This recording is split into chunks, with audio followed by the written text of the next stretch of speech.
Assalamualaikum. This is Anali and you are watching Strictly Cyber. I hope you all are doing well. तो 2-3 दिन से ये news चल रही है कि एक औरत जो है अपने 2 छोटे छोटे बच्चों के साथ ट्रैवलिंग कर रही थी और लाहौर मोटरवे पे उनकी गाड़ी का पेट्रोल ख़त्म हो गया। तो इसी दौरान उन्होंने अपने रिलेटिव को फ़ोन की, अपनी हेल्प करने के लिए, अपनी मदद के लिए बुलाया।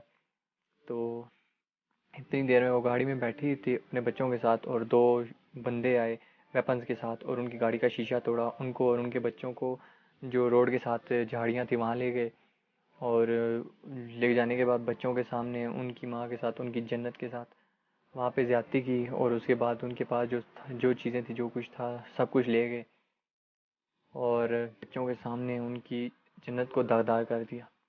तो क्या गुजरी होगी उन बच्चों पे, उस माँ पे।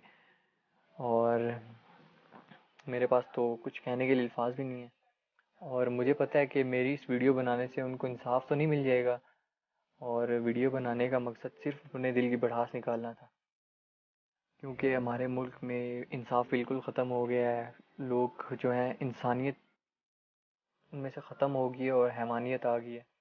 हम तो ऐसे लोग थे कि किसी मजबूर को देख के उसकी मदद करते थे, लेकिन अब उसकी मजबूरी का फ़ायदा उठाते हैं। तो बहुत गलत हुआ है। और ऊपर से जो है वो CCPO लाहौर जो है, उन्होंने ये बयान दिया कि उसने औरत ने रात को सफ़र क्यों किया और वो गई भी तो इस रास्ते से क्यों गई। उस औरत को 12 बजे के बाद कोई मजबूरी भी हो सकती है और गाड़ी पेट्रोल फुल होने के बावजूद गाड़ी ख़राब भी हो सकती है, कुछ भी हो सकता है। तो क्या उसका रेप करना चाहिए? उस औरत का रेप करना चाहिए क्या? और दूसरा ये कि जब किसी अपनी बहन, बेटी या माँ पे आती है ना, तो तब इंसान को पता लगता है, क्योंकि किसी की तकलीफ़ तो इंसान थोड़ी देर के लिए देख सकता है लेकिन उसके बाद सब कुछ भूल जाता है, लेकिन जिस इंसान पे गुजरती है वो नहीं भूल सकता। तो इसलिए खुदारा अपनी हिफाजत करें, अपने बच्चों की हिफाजत करें।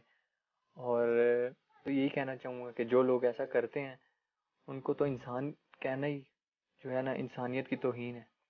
और एक हैवान ही ऐसा कर सकता है, क्योंकि इंसान तो ऐसा कर नहीं सकता। और ऐसे शख्स को सरेआम जब तक फांसी नहीं दी जाएगी तो बाकी जो लोग हैं उनको इबरत हासिल नहीं होगी और तब तक ये चलता रहेगा। इसलिए हमें चाहिए कि हम भी आवाज़ उठाएं, जितना हमसे हो सकता है हम आवाज़ उठाएं और उनको इंसाफ दिलाने के लिए जितना हमसे हो सकता है हम करें, क्योंकि आज किसी के साथ हुआ है तो कल अल्लाह ना करे हमारे साथ भी हो सकता है। और अदालतों में तो इंसाफ जो है ना मिलता ही नहीं है। मैं तो ये कहता हूँ कि जब ऐसे मुजरिम को, ऐसे हैवान को जब अदालत में लेके जाते हैं तो सबसे पहले जो है जज से हल्फ लेना चाहिए कि वो इंसाफ करेगा। उससे कुरान पे हाथ रखवा कर ये वादा लेना चाहिए कि वो इंसाफ करेगा, क्योंकि ऐसे जो वाक़यात होते हैं बहुत सारे हुए, आज से पहले भी बहुत सारे हुए। एक 5 साल की बच्ची जो है, अभी पिछले दिनों उसके साथ ऐसा हुआ। फिर एक ट्रांसजेंडर एक्टिविस्ट था गुलपन्ना, उसके साथ ऐसा हुआ, उसका कत्ल हो गया। और अब वो जो एक ऐसे काफ़ी सारे वाक़यात हो रहे हैं लेकिन कोई इंसाफ नहीं हो रहा। तो खुदारा अपने और अपने बच्चों की हिफाजत खुद करें और ऐसे लोगों को सरेआम फांसी दें, और बिल्कुल होनी भी चाहिए। और किस नाम की रियासत मदीना है, और उल्टा वो CCPO लाहौर कहते हैं कि खातून समझ रही थी कि ये फ्रांस है। जी, वो ये नहीं समझ रही थी। अगर वो फ्रांस नहीं है तो ये रियासत मदीना तो है ना। क्या रियासत मदीना में ऐसा होगा कि एक खातून रात को अगर सफ़र कर रही है, उसकी गाड़ी का पेट्रोल ख़त्म हो गया, उसको कोई मजबूरी हो गई है तो उसका रेप हो जाएगा? सो प्लीज़ खुदारा अपने बच्चों की अपनी हिफाजत खुद करें। Thank you so much.